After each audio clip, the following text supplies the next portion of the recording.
कपड़े चुराने वाली चुड़ैल। हबलू नाम का लड़का अपने माता पिता के साथ रहता था। हबलू के 2 छोटे छोटे भाई बहन थे और उसका परिवार बेहद ही गरीब था। माता पिता कपड़े धोने का काम करते थे, जिससे उनका गुजारा बड़ी ही मुश्किल से चलता था। कुछ दिनों से हबलू के माता पिता की तबीयत खराब होने की वजह से उसे ही नदी पर जाकर कपड़े धोने पड़ते थे। एक दिन की बात है, हबलू नदी के किनारे बैठकर कपड़े धो रहा था। ये जिंदगी भी कोई जिंदगी है, लोगों के कपड़े धोना। अगर कपड़े अच्छे से ना धुले तो लोग कितना सुनाते हैं और ऊपर से उल्टा पैसे भी नहीं देते। कपड़े धोने की वजह से नदी का पानी गंदा हो जाता है। उसी नदी में एक चुड़ैल रह रही होती है। जब वो नदी का पानी गंदा देखती है तो गुस्से से पागल हो जाती है। कौन है जो मेरे रहने की जगह को गंदा कर रहा है? अभी जाकर बताती हूँ उसे। हबलू नदी में कपड़े धोकर उन्हें वहीं पेड़ से बंधी रस्सी पर सूखने के लिए डाल देता है और वहीं पेड़ के नीचे कपड़े सूखने तक उनका इंतजार करने लगता है। हबलू को पता ही नहीं चलता कि बैठे बैठे कब उसकी आंख लग गई और कुछ ही देर में चुड़ैल भी नदी से निकलकर आ जाती है। कौन है जिसने मेरे रहने की जगह को गंदा किया है?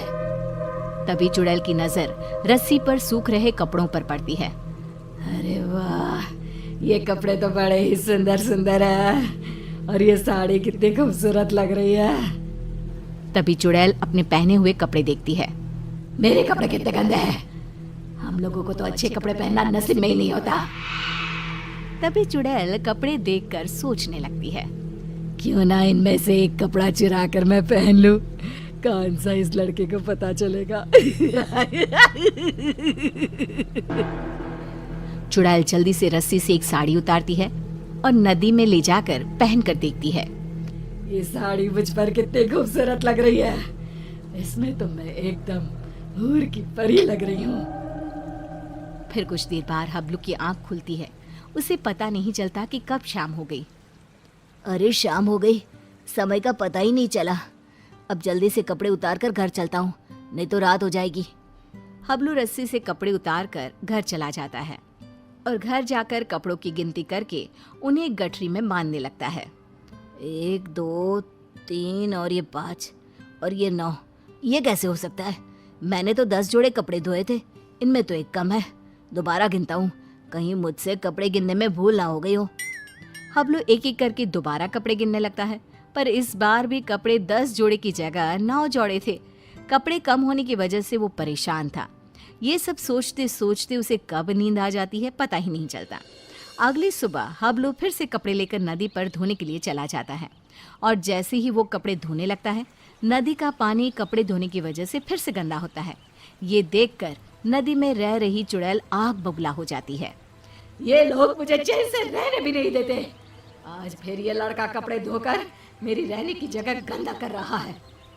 आज मैं ऐसा सबक सिखाऊंगी कि ये कपड़े यहाँ धोना ही भूल जाएगा। हबलू के कपड़े धोने के बाद वो उन्हें पेड़ से बंधी रस्सी पर सूखने के लिए डाल देता है। जब तक ये कपड़े सूख रहे हैं, मैं यहीं पेड़ के नीचे कुछ देर आराम कर लेता हूँ। हबलू वहीं पेड़ के नीचे एक कपड़ा बिछाकर लेट जाता है। ठंडी ठंडी हवा चल रही थी तो लेटते ही उसे नींद आ जाती है और पता ही नहीं चलता कि कब उसकी आंख लग जाती है। कुछ देर बाद चुड़ैल भी नदी से निकलकर बाहर आ जाती है। आज मैं उसे छोड़ूंगी नहीं। मेरे रहने की जगह गंदी करके खुद चैन की नींद सो रहा है। आज तो मैं उसे मार ही डालूंगी।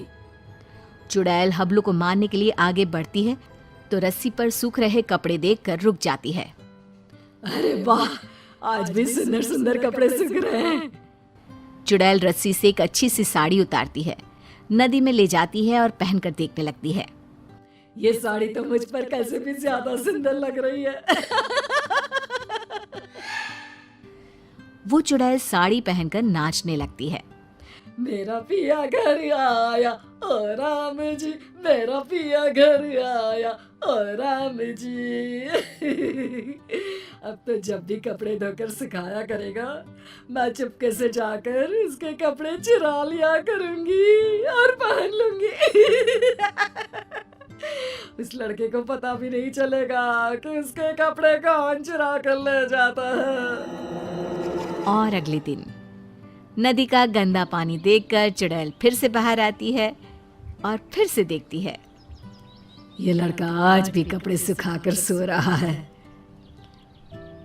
इस तरह से चुड़ैल हर रोज चुपके से जाती, एक अच्छा सा कपड़ा उठाती, नदी में ले जाती, पहनकर देखती और खुश होती। जब हबलू सोकर उठता तो वो एक जोड़ी कपड़े गायब पाता।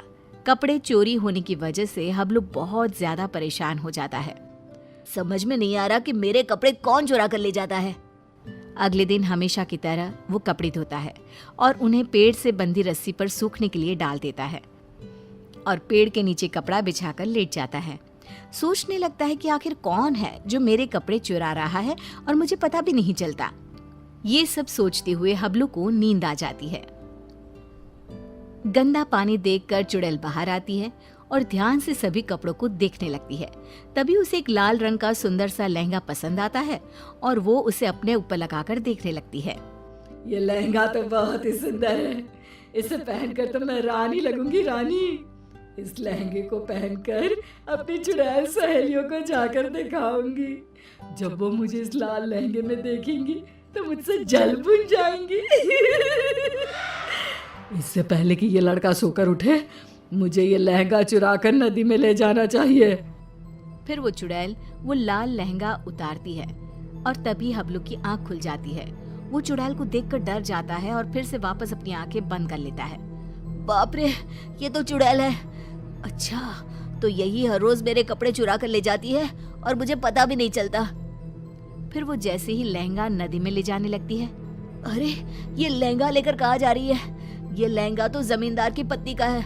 अगर मैंने उसे लहंगा नहीं लौटाया तो वो मुझे जमीन में जिंदा ही गड़वा देगा। नहीं, वो लहंगा मुझे चुड़ैल से वापस लेना ही होगा। पर कैसे, समझ में नहीं आ रहा। वो लहंगा मैं चुड़ैल से लूं तो कैसे लूं? हबलू बाकी के कपड़े उठाकर घर ले जाता है और रात को लेटा हुआ चुड़ैल से पीछा छुड़ाने की सोचता रहता है। तभी उसके दिमाग में एक तरकीब आती है। हाँ, ये ठीक रहेगा। इससे चुड़ैल कपड़े भी नहीं चुराएगी और हमेशा के लिए वहां से चली भी जाएगी। फिर जैसे ही सुबह होती है, हबलू हमेशा की तरह कपड़े धोकर रस्सी पर सूखने के लिए डाल देता है और पेड़ के नीचे जाकर सोने का नाटक करने लगता है। लगता है आज फिर इस लड़के ने कपड़े धोए हैं। चुड़ैल नदी से निकलकर बाहर आती है तो देखती है कि रस्सी पर केवल आज दुपट्टे ही दुपट्टे सूख रहे हैं। ये क्या, आज सिर्फ दुपट्टा? कोई बात नहीं, आज मैं इसे ही ओढ़ लेती हूँ। जैसे ही चुड़ैल रस्सी से दुपट्टा उतार कर उड़ती है, उसके पूरे शरीर पर खुजली होने लगती है। मर गई रे, ये मुझे खुजली क्यों हो रही है? अरे कोई तो कुछ तो करो। हबलू आंखें बंद करके सब कुछ देख रहा होता है। अब आएगा मजा। बड़ा रोज कपड़े चोरी करके पहनती थी, अब पहन कर देख कपड़े। आज इस चुड़ैल को पता चलेगा कपड़े चोरी करके पहनने का नतीजा। आज के बाद ये कपड़े चोरी करना भूल जाएगी और फिर कभी जिंदगी में किसी के कपड़े नहीं चुराएगी। चुड़ैल इधर उधर भागने लगती है।